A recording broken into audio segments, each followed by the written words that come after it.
Okay, so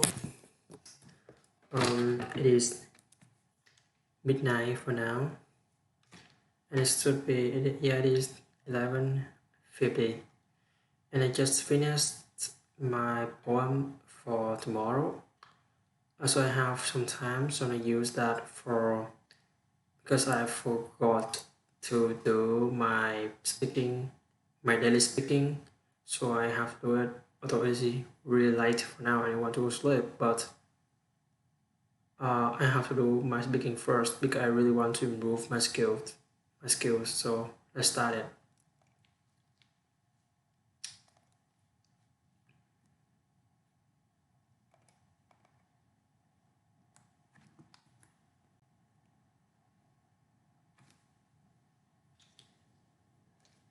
Okay. So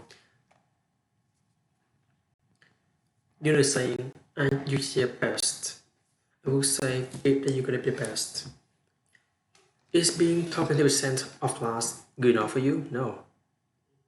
If you want something, you got to get after it, and then you start producing good results, and then you build confidence along the way.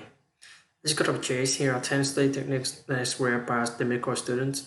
They help me get into medicine, and I use these on a day-to-day basis. Half them focus on the actual study techniques, and the other half focus on the study mentality, which is just as important. Let's start with the first one.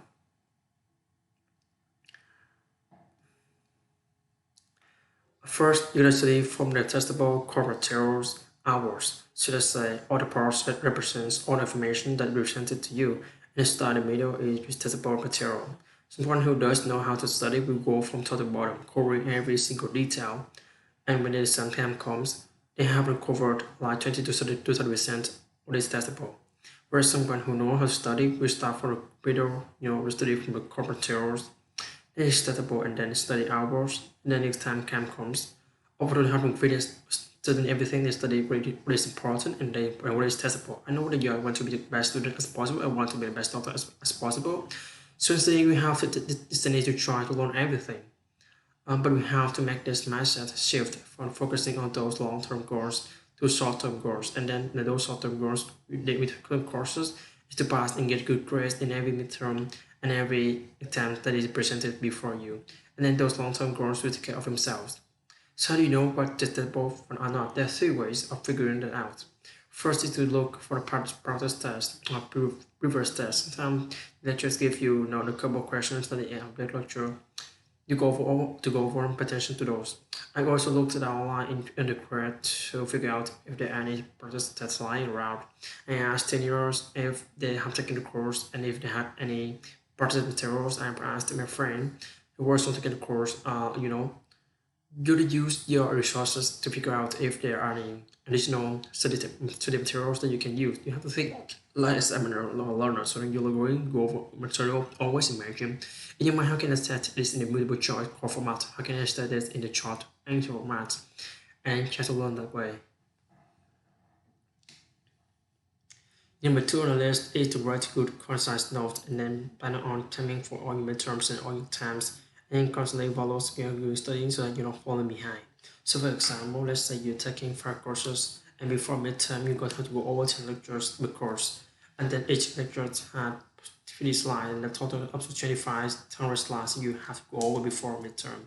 So you have to write out a good concise note that summarizes everything as makes it achievable for you to go over materials before you write a midterm so that you're not overloaded. Try to not go not as conscious as possible to obtaining keywords and product information.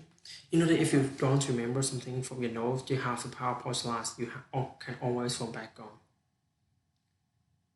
Number three on the list is the use of the active recall learning. I made a video on this previously that you can watch, but let me explain that further here. Let's start off by giving you examples of students who don't know how to study. So when it's presented with an information like mitochondria is the powerhouse of a cell, what they do is without thinking, they just write. Nothing coming into their brain. So what I do when I'm covering over my notes is when I read the information, I write only the keywords. And then as opposed to looking at my notes, I looked up my keyword. For example, what is mitochondria? And then I try to think mitochondria is a part of a powerhouse of a cell. Why is a powerhouse of a cell? And I try to supplement information to the lectures in powerhouse of a cell because it produces ATP. So I'm using all my senses. I'm writing down which is my mathematical motion. I'm saying things now which is verbal. I'm looking at my note. Previously, I'm using my visual cues, and I'm saying I'm listening. So I'm using also my auditory senses. And more often, when you're actively recalling, you can remember all information. But that's okay because studies have shown that just by attempting to recall, you are creating the connection between your memory and your brain.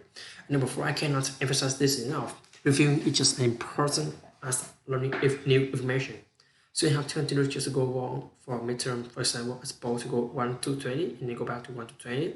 What I do is go 1 to 5, I go to 1 to 5 and then I review 1 to 5 quickly and then move on to 6 to 10. And once 1 to 10, even more quickly, I go over 1 to 5. And then I look over 6 to 10 and then I go on to 11 to 15.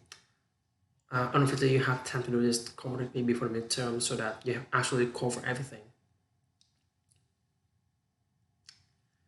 Number five is more a mentality thing. You have to study harder for your midterms than your math exams.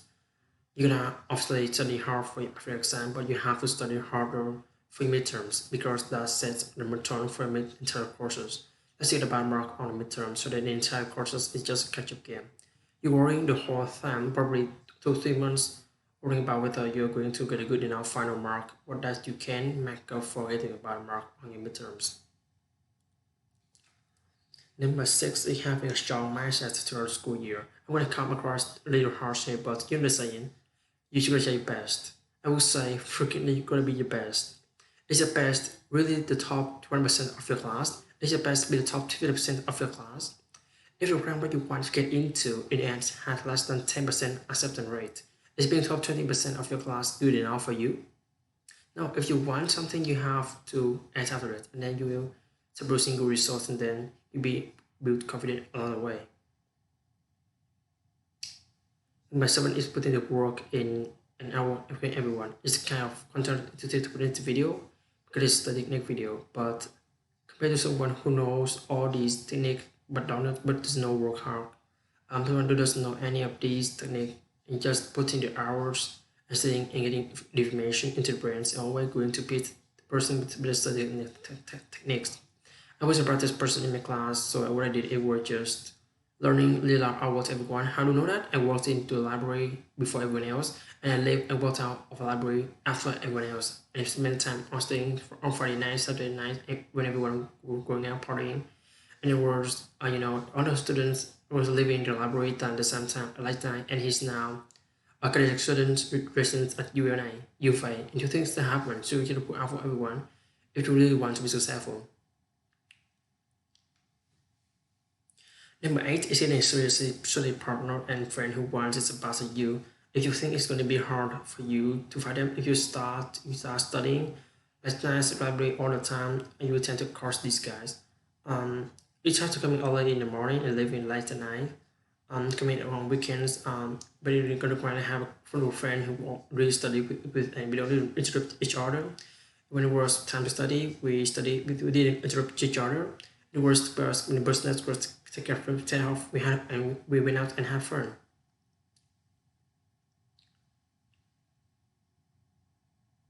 Number nine is staying consistent and staying on top of everything, especially in medicine where there are like many things going on.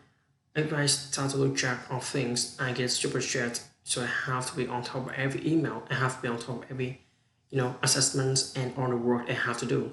The undergrad, you are dealing with five courses plus your extracurriculars and everything going on. So you have to stay on top of everything. You don't fall behind, get stressed.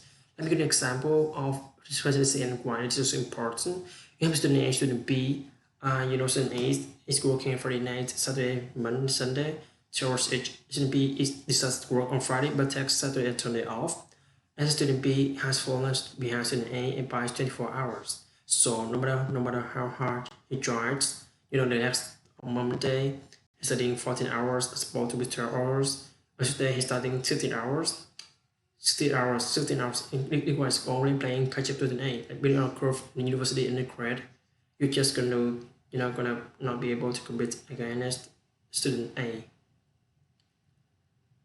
Number 10 is actually controlling your anxiety and your worry when you go through school. There are two types of worriers. One is someone who is not studying and one is worried about it not studying. What is the solution to that is simple. You can study. Number two, or the second type warrior is someone who worries despite having done all the studies. And when you're in that position, then you need to write out what you are worried about. So on a notebook and on an iPad or whatever, you are worried because you're not seeing what you're worried about. So you want to have line in halfway in the middle, write down what you cannot control, what you can control, what you cannot control. And something like what you can control is waking up early, going to the library and staying for X amount of hours and staying focused when you're studying. We cannot control is the actual grade what I'm gonna catch, I'm gonna get from the course. So if I'm bored, who am I gonna be? I'm gonna be B plus. I'm gonna A plus. You cannot control that. You still focus what you cannot control and just have to give up on what you cannot control. Okay, so that is the end of my video today, and because I don't have time to talk with myself, slowly, speak slowly. So that is the end of my video for today. And because I don't have time to talk with myself, so I'm gonna say that okay, goodbye, have a good night. Oh, also, sorry, midnight for now. Okay, bye.